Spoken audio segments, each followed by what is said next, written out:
This is me, okay? This is the infamous tweet that blew up, and Mr. Beast responded to me by saying these kind words. Now, I'm not trying to live in the past. I'm not trying to milk this. I want to make this video to give advice to anyone who runs into a similar situation when the entire internet hates you. Maybe even not the entire internet, but a portion of the internet. Maybe you get a few hate comments. Maybe you are experiencing a ton of people flooding your DMs and telling you to do terrible things to yourself. This was probably the most hate I've ever gotten on the internet all at one time. I think for 2 weeks, I had notification after notification of people telling me to quit, people telling me I was terrible, people telling me I was bad, people telling me that I was never going to accomplish anything, that I was a stalker, that I was a clout chaser, that I was coping, that I was just an awful person. And you know what? It did suck. It sucked a lot.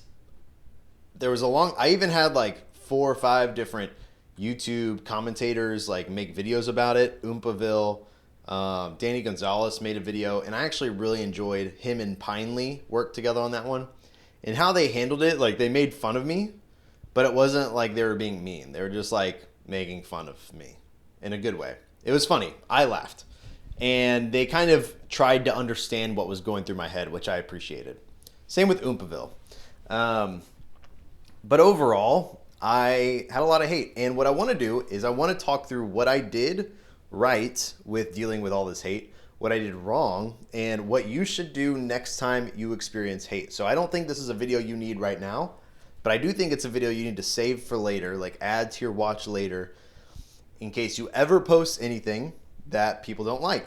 And if you're posting videos, people will not like it. Like there's going to be people who just comment, "This sucks, quit," for no reason. That's just how people are. Okay, so this is what I didn't do correct is I stayed on Twitter. I was refreshing that junk. Like at first it was like dopamine high, like getting notifications over and over and over again. I was reading all of them. I couldn't help myself. It was like sugar. It was a cocaine hit every single time. And even though I was getting people telling me I was terrible, the fact that people were talking about me was relatively addicting. That was terrible. I shouldn't have done that. Okay. What I should have done is posted a few times, rested my case, and then just gotten off. Deleted Twitter off my phone. Maybe I should have checked back in a week. Maybe I should have just taken a break. Maybe I should have went private. I don't know. But what I shouldn't have done is I definitely shouldn't have kept reading them. I think you watch a lot of people who are top YouTubers and they ignore the comments. They don't read them. They specifically focus on not reading them.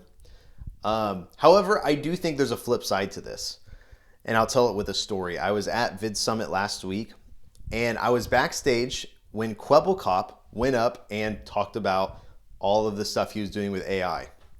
And he came off downstage, and I got a chance to talk to him because I was helping out with the VA in the back.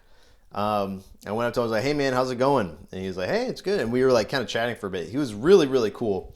Really, really nice, real down to earth, really chill, and didn't seem to be much in a hurry. But he was just chatting with me. I was like, "So like, here's a question. You've seen a lot of the backlash. What do you think about it?" And he just goes, "Listen, man, I've been making videos on the internet for 11 years. I am not fazed by the crap," he didn't say that, but the crap that I see people say about me, because I've been seeing that in my comment section for the past decade.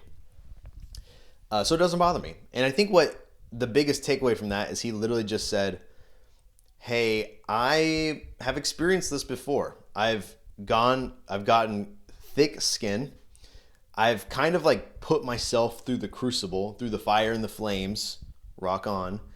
And I've come out on the other side and I'm okay. And so now whenever I see those negative comments, it doesn't affect me as much because I know they don't hurt me. They can't hurt me if I don't let them hurt me." So that is one way. I think that's like the professional way to do it. But also at the same time, I think if you're just starting out, it is very easy to let one negative comment ruin your mood. It is so easy. That happened a lot this past couple months where I would post a video and someone would just be like, "You're washed, you should quit," whatever. And it just wrecked me. It just destroyed me. And I would have to go outside without my phone or anything, and I would just walk around and pray. I just had to. The only thing, I mean, I hate to kind of say this, but like, I don't hate to say it. Actually, I'm proud to say it. It's just I don't want you guys to get the negative idea. But I would literally just pray for like 60 minutes with God and just be like, what am I even doing? Like, is this the thing you want me to be doing? Is this a sign that I should stop? And what I realized is God doesn't give us a spirit of fear, of timidity. He gives us a spirit of power, love, and self-discipline. And if I were to live in that spirit of power, love, and self-discipline, I'm not going to give up. I'm not going to stop. I'm going to be confident and try and do the best I can and react in the most positive way possible so I can shine that light back on Jesus. So that is like a short answer to that. But that's what I did wrong. I think what I did right was I never responded in negativity. I think it is very easy to start fighting back and be defensive when something like that happens. Okay, actually, I'm going to be honest. I think there was a few times I was really sassy with people in the comment section, and that wasn't my best look, to be honest. But I do think overall, there was a comment I actually got. They were just like, I wish people would stop copying top creators and actually be creative. Your content sucks now. That's kind of what they said. And I kind of just responded with kindness. I was about to be really sassy, but I instead took a step back and be like, okay, how can I be kind here? And I just explained like, hey, this is where my content is going. I'm really appreciative of you leaving a comment and watching. If you don't like it, feel free to unsubscribe. We'll miss you, but I appreciate you being here for along the ride. Hopefully you watch me grow as a creator. And they responded back with, hey, I'm sorry, I shouldn't have said that. Hey, I was mean. I keep going, keep trying new things. And it just goes to show you that sometimes that might not happen. They might not reply with kindness. There was plenty of times where I applied nice and they still were mean to me.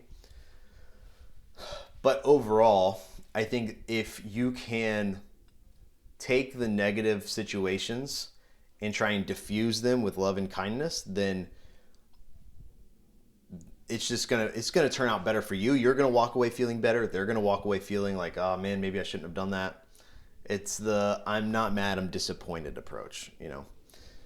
Something else that I feel like I did right was there were certain things that I just didn't want to watch. There was like a YouTube creator who made a video about me the next day, and I didn't even actually. Was this? Yeah, it was the next day, and I didn't even want to watch it. So I gave it to my friend Josh. I said, I will watch this if you think I should watch this. And he's like, okay. So he watched it, and he was like, don't watch it. This guy's an idiot. This guy was just mean. He was a jerk. He was counterintuitive, whatever. And I was like, okay. So I didn't watch it. And I just left it. I let it go. I didn't let it have any more control over me.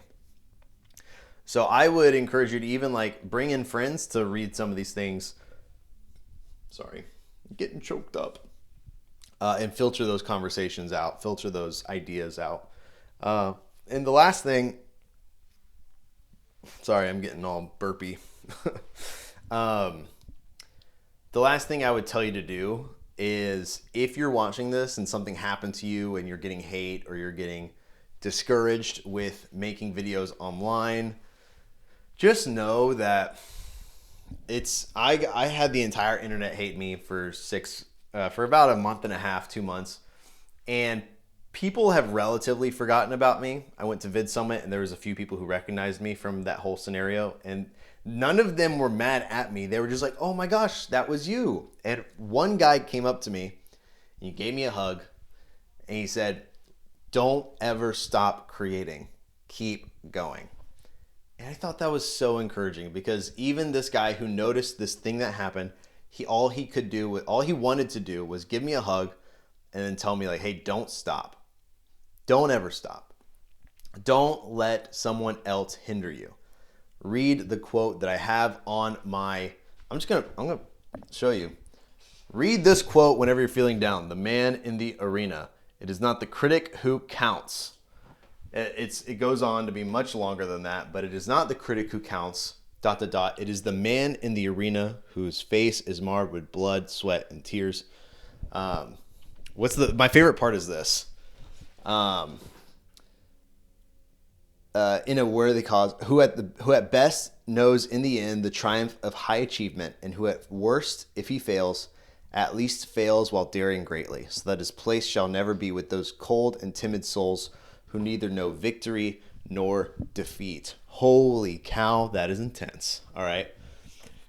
Man, that gets you fired up. So if you're dealing with hate, it's easy to say ignore it. Think through how to get away from it. Think through how to process it. Think through how to accept it and move on, because those guys don't know what they're talking about. If you want to know more about how you can continue to create and fund your creation with finances and get monetized and make money, you should check out this video here. You should check it out. Watch this video where I teach you how to do that. Okay. If you're watching this right now, you notice that I have the same shirt on. It's because I filmed twice in one day. So cool. All right. I love